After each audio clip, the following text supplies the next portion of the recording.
Assalamualaikum warahmatullahi wabarakatuh. Billahi ta'ala syafa'at Rasulullah wa dhaya hajatna wa ila ahad Mustafa sallallahu alaihi wasallam. Thumma lana wa jami masyayikhina wa sayyidina hadirin wa bilisana بسنة رسول الله تعالى بسنة سيدنا أبي حسن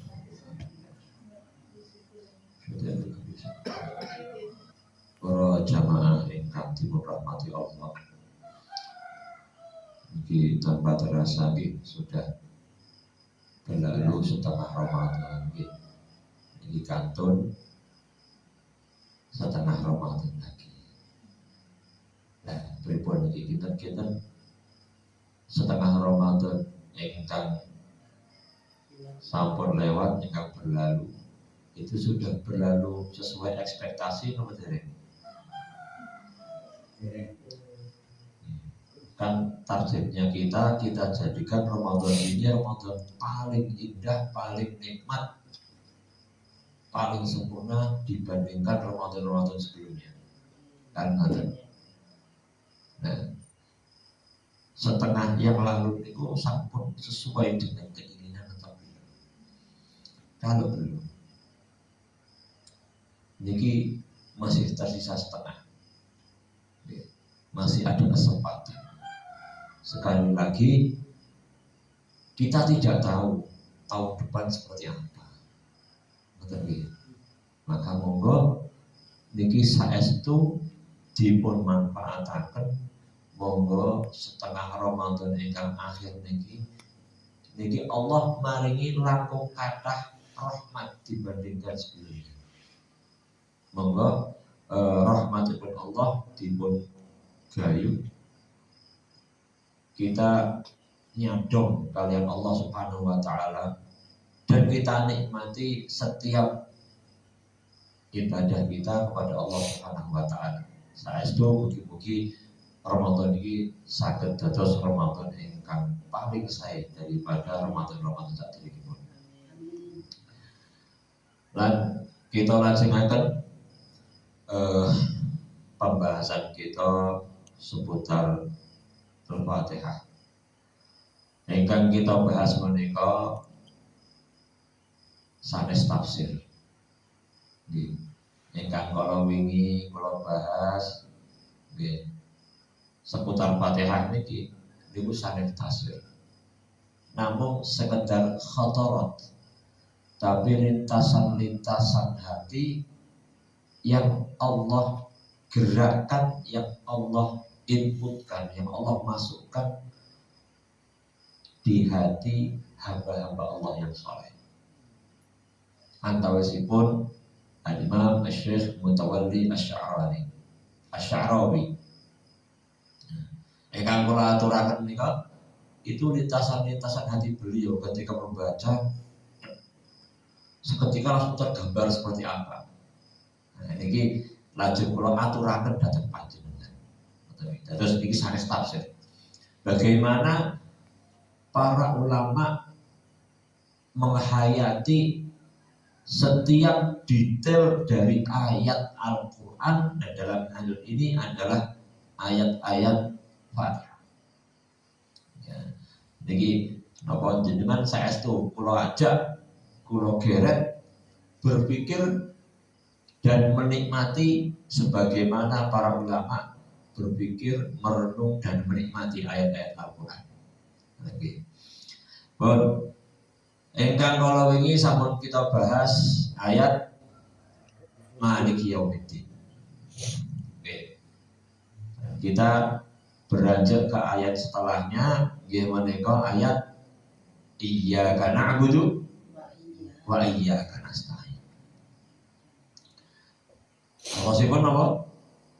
Iyyaka namung dumateng panjenengan Gusti.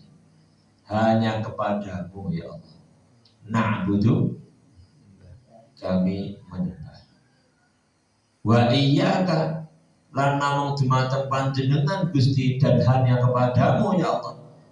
Nasta'in, kami mengharap bantuan. Nah, ini ayat berbeda dari ayat-ayat sebelumnya. Oke.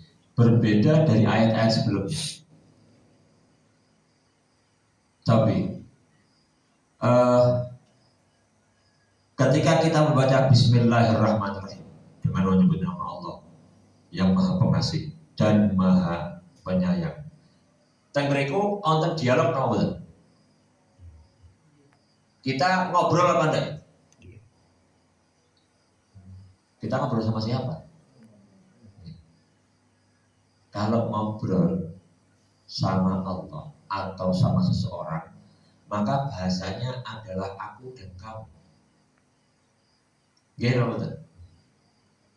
Ketika kulo membahasakan sebagai saya dan panjenengan saya bahasakan sebagai Anda atau panjenengan, maka di sini kita ngobrol. Kita ada dialog di sini, berbicara, ngobrol. Tapi ketika menyebut Bismillahirrahmanirrahim, dengan menyebut Allah yang Maha Pengasih dan Maha Penyayang, ngobrol deh? Tidak. Ya. Pada saat itu tidak ada dialog dua arah. Ini secara bahasa, gitu. Secara bahasa, secara tekstual. Alhamdulillahirabbil alamin. Segala puji milik Allah Subhanahu wa taala. Dan di sini sudah ada dialog, ngobrol apa tidak? Belum ada. Ini masih kata-kata yang kita tanamkan pada diri kita. Oke. Ini masih pemahaman-pemahaman yang kita tanamkan di hati kita. Dan di sini Allah masih memberikan dikte ayat pemahaman-pemahaman untuk kita. Ar-Rahmanir-Rahim, yang Maha Pengasih dan Maha Penyayang. Dialah. Ya. Kalau kita menyebut dia, itu berarti dia ada di arah pembicaraan ada di tempat pembicaraan apa enggak? Kalau kita melihat saya panjenengan, itu berarti kita sama-sama di tempat dialog. Ya. Tapi kalau saya menyebut dia di luar, oke. Nah, itu berarti dalam ayat Bismillahirrahmanirrahim, Alhamdulillahirabbil alamin, Ar-Rahmanir-Rahim, Maliki Yaumiddin, dialah zat yang maha. Itu belum ada dialog. Tapi begitu kita menyebutkan Iyyaka na'budu, hanya kepadamu ya Allah, ada dialog di sini? Ada. Maka disinilah titik kita harus lebih memiliki tarkis, memiliki konsentrasi, karena kita mulai berbicara menghadap Allah Subhanahu wa ta'ala. Ya. Nah, apabila lafaz-lafaz sebelumnya itu masih sebatas kabar yang kita baca untuk menguatkan hati kita, untuk menginputkan ke dalam pemahaman kita. Dan ketika Iyyaka na'budu wa iyyaka nasta'in, kita mulai panjenengan mulai berdialog dengan Allah Subhanahu wa ta'ala, maka otomatis di sini harus ada adab dialog yang lebih diperhatikan. Jadi, adab berdialog ini berapa? Ya. Adab berdialog ini berapa? Adabnya nek kula omong-omongan, kalau kita berbicara ngobrol itu harus menghadap. Gimana? Ya. Nah, dalam hal ini kita menghadapnya dengan hati. Kita menghadapnya bukan dengan memandang, bukan dengan melihat. Meskipun nanti kita dituntut untuk melihat, dianjurkan untuk melihat. Oke. Sebagaimana ketika satu saat diriwayatkan oleh Sayyidina Umar, ketika bainama nahnu julusun inda Rasulullah sallallahu alaihi wasallam, ketika kita duduk-duduk bersama Rasulullah sallallahu alaihi wasallam, iztala'a alaina rajulun syadidu bayadis siyabi syadidu sawadis sya'ri la yura alaihi asar safar. Ketika sedang duduk-duduk bersama Rasulullah, kami tahu-tahu ada orang yang datang, pakaiannya sangat putih, rambutnya sangat legam hitam, dan tidak tampak bekas perjalanan, padahal jelas dia orang asing. Kalau orang asing itu selalu tampak bekas perjalanan, itu selalu tampak, tapi ini ada bekas perjalanan. Ya. Lalu singkat cerita, orang asing ini duduk di hadapan Rasulullah Sallallahu Alaihi Wasallam, menempelkan kedua lututnya pada lututnya Rasulullah SAW, dan meletakkan kedua tangannya di pahanya Rasulullah.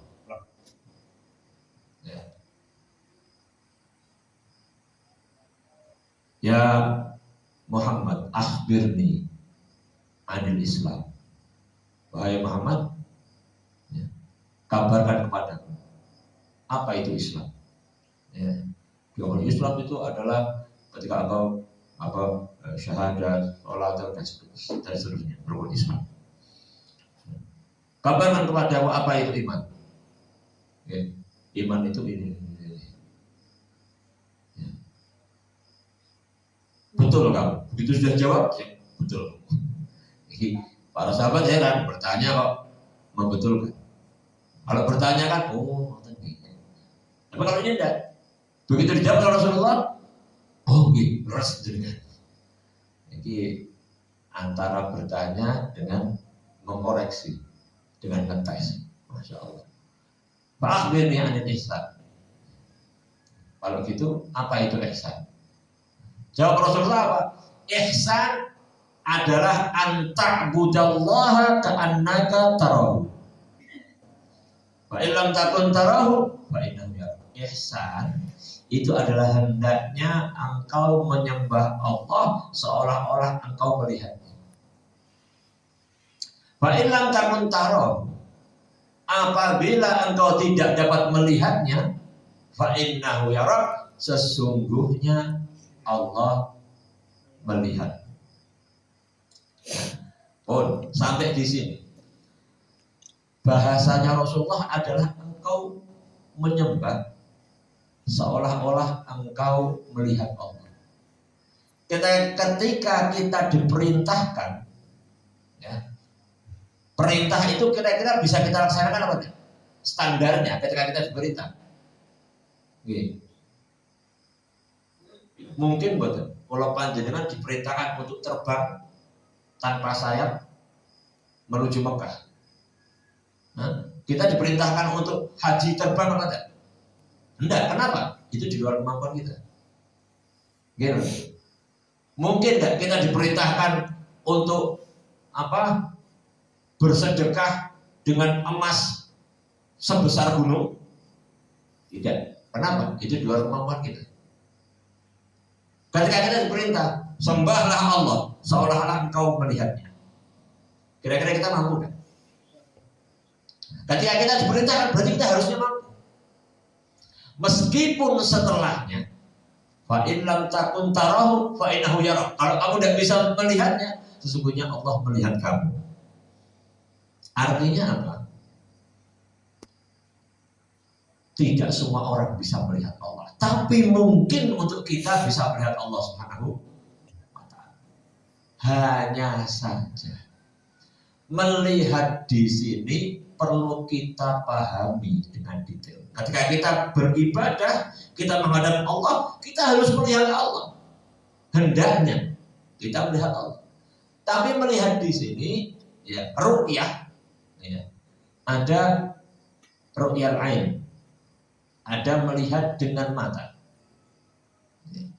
Dan di sini kita memiliki keterbatasan. Apabila melihat dengan mata, maka yang bisa kita lihat hanya yang ada di depan.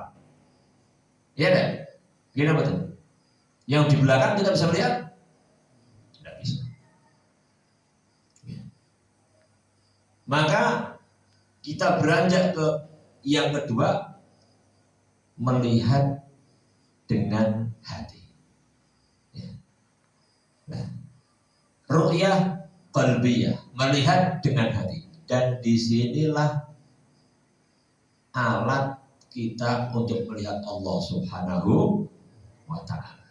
Kenapa? Kalau kita melihat dengan hati, kita tidak terbatas oleh arah.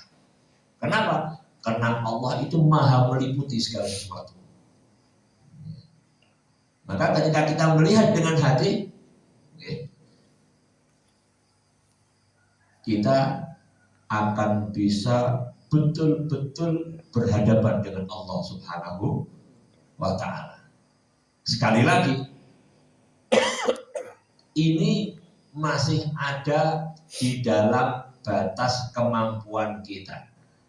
Tapi tidak semua orang bisa menjalankannya. Kenapa? Ya, karena kondisi hati orang itu macam-macam. Kondisi hati orang macam-macam. Permasalahannya hati kita itu sudah terlalu banyak dengan dosa, terlalu banyak dengan kotoran. Maka contoh yang mudah saja, kok yo bisa, kok yo tekan-tekane antara kita sholat kok isih kepikiran pemean. Kalau kita mau apa namanya berpikir logis, kira-kira itu pantas apa enggak? Tidak pantas. Ya. Kok ya bisa kita menghadap Allah, tapi hati kita kepikiran gawean. Nah, itu berarti apa? Terlalu tebal hijab di hati kita, itu terlalu tebal. Yang harusnya hati kita bisa melihat menjangkau Allah Subhanahu wa Ta'ala, tapi karena tebal, akhirnya ya, kita tidak bisa melihat Allah Subhanahu wa Ta'ala dengan hati kita. Maka kalau kita tidak bisa melihat Allah dengan hati kita, opsi kedua adalah kita melihat hati kita sendiri. Di sini entry point untuk kita khusyuk. Ya. Maka ketika panjenengan sholat, kalau tidak bisa melihat Allah dengan hati kita, maka kita lihat hati kita. Makanya ketika sholat kita disarankan untuk apa? Menunduk. Karena kalau menunduk itu lebih memudahkan kita untuk konsentrasi melihat hati kita. Gini Pak Betul? Ya. Kalau kita mau melihat kesana kemari, pecah konsentrasi.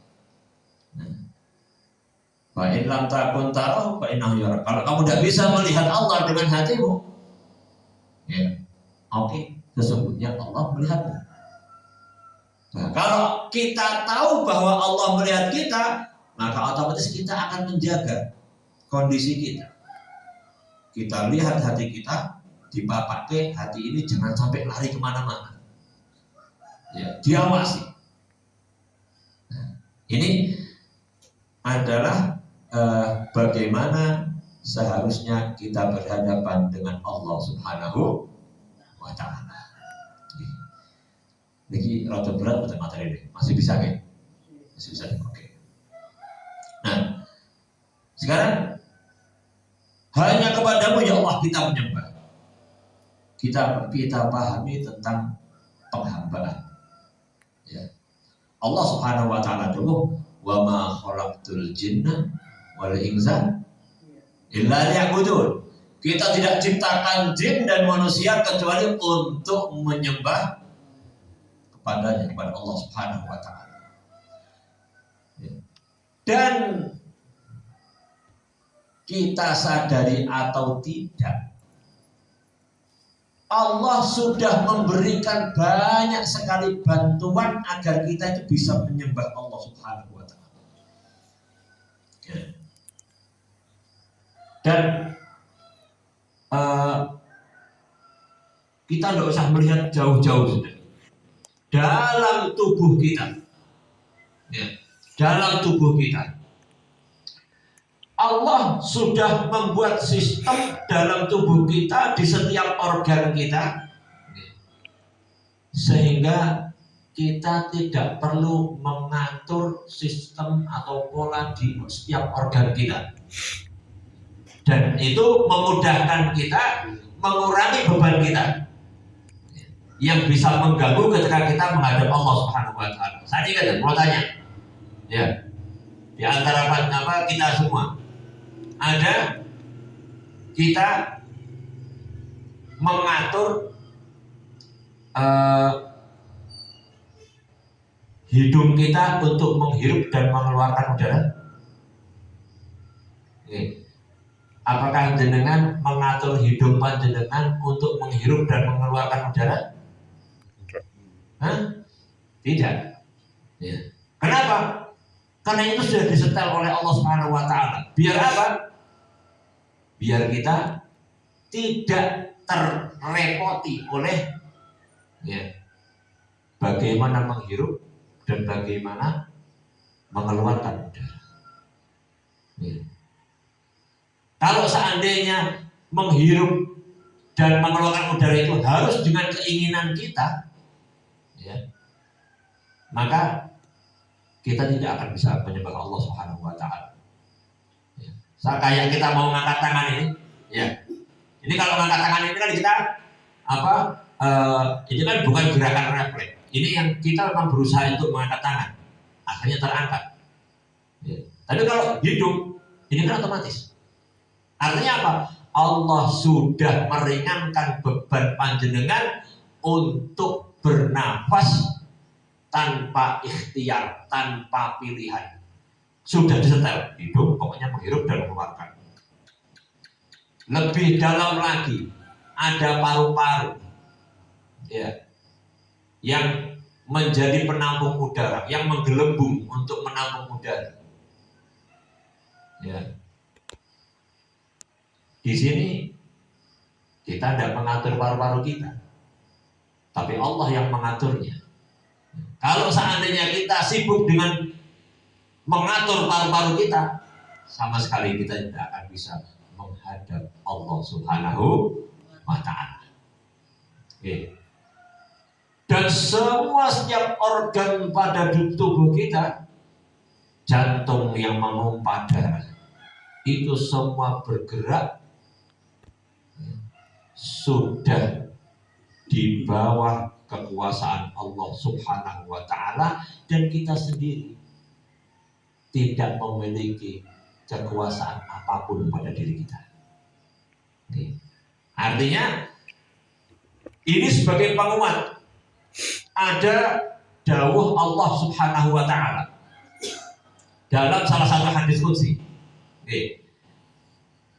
Ya ibadi, khalaqtuka lil ibadah fala talaq wa dhamantu lakad dunya fala tat'am. Wahai hamba,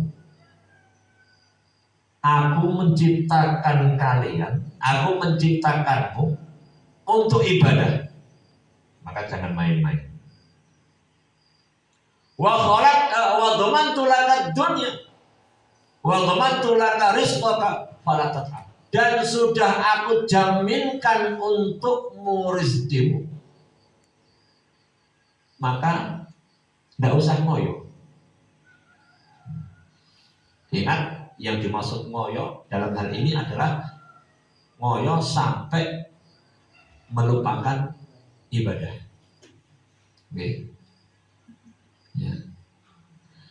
Ya ibadi, wahai hambaku, in tardo bima qasamtuhu lak arahtu qalbak wa badanak.